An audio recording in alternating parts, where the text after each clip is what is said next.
We finally have our moments coming. But my name is Kyle Price, but I like to go by KP, and this is the first episode of Making a Moment.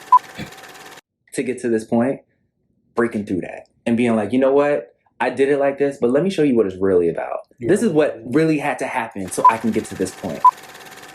Okay, so I'm here. I'm excited. I've had this project on my mind for the better part of a year and a half and trying to do it.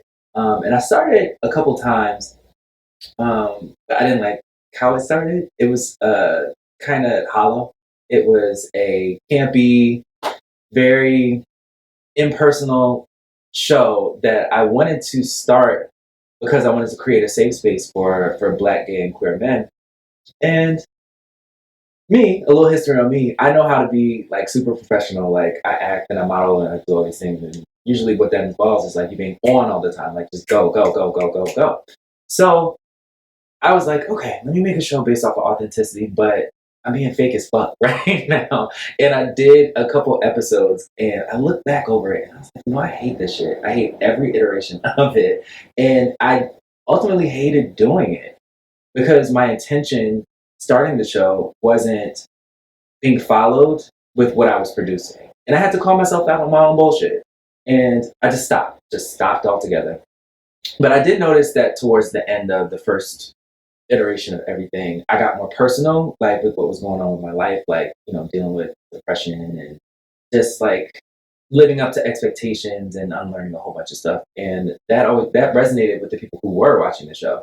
And I made a point to make sure that the next time I get back to it, I do more of that. So I started again. I worked with people, got some opinions, like did a focus group and all that, because I'm like, just for information's sake, I am Beyonce Giselle Knowles - Carter. So I need order, structure, all this, da da da da da da, just to make sure everything goes, because I need this to be seen in a certain light. And I tried it again. I was like, yeah, it's gonna be authentic. I'm gonna have these people behind me, and they're gonna get it. They're just gonna buy into the show and do whatever, da da da da. And they saw it and they heard me, and I was like, they gently pulled me to the side. It was like, Kyle, what the fuck are you doing? Like, it feels very hollow. It feels like you don't have a voice. It feels like you're giving what you think people want to hear, as opposed to being yourself and having your own beats to everything. Because that's not the person I know. And they were right. So I was like, back to the drawing board. Let's do it again. So instead of going harder and getting back in the lab and doing more things, because I have notes. I have copious notes. Again, I am Beyonce. I have notes. I took a extended break away from everything.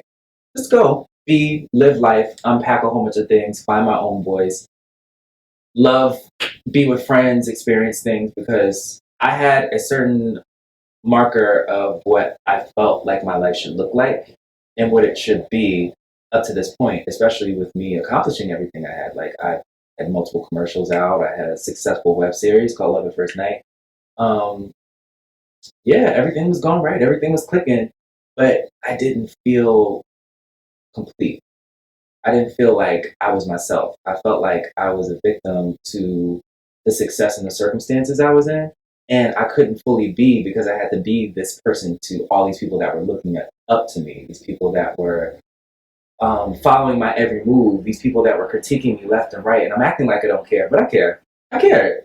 And it fucked me up a little bit. And I have no problem saying that. But, you know, I made a dedicated effort to just be for a second, because I naturally live like a big life.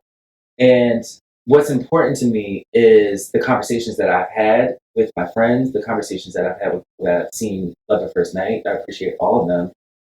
With my family, the experiences that I've had to get to this point and, you know, achieve everything that I have achieved. And I was forgetting all that in the process of making this show, because I wanted to be authentic, but I forgot all about my authenticity. So instead of going harder, I took a step back, lived life, remember what was important, allowed myself to cry, and then remember why I'm starting the show. You want to start a show so where people can be open and vulnerable and share their authentic story, in a space that they feel like they can be themselves and they don't always have to give like PR answers. I feel like we're on Oprah or anything. Like, just creating a safe space to where we can all come in and feel equal, right? So just getting back to that and then redefining it as I get older. This year I'll be 35, and I'm looking at life completely different. Like my relationships with my friends, with family, with loved ones, all that. So it's like as I'm redefining who I am and my definition of authenticity, I gotta break through my own bullshit. So that's why we're here.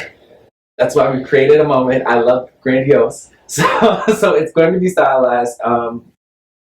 But I want it to be less about the external and more about the internal. How can we connect on the inside? I want you to feel me more than you can see me.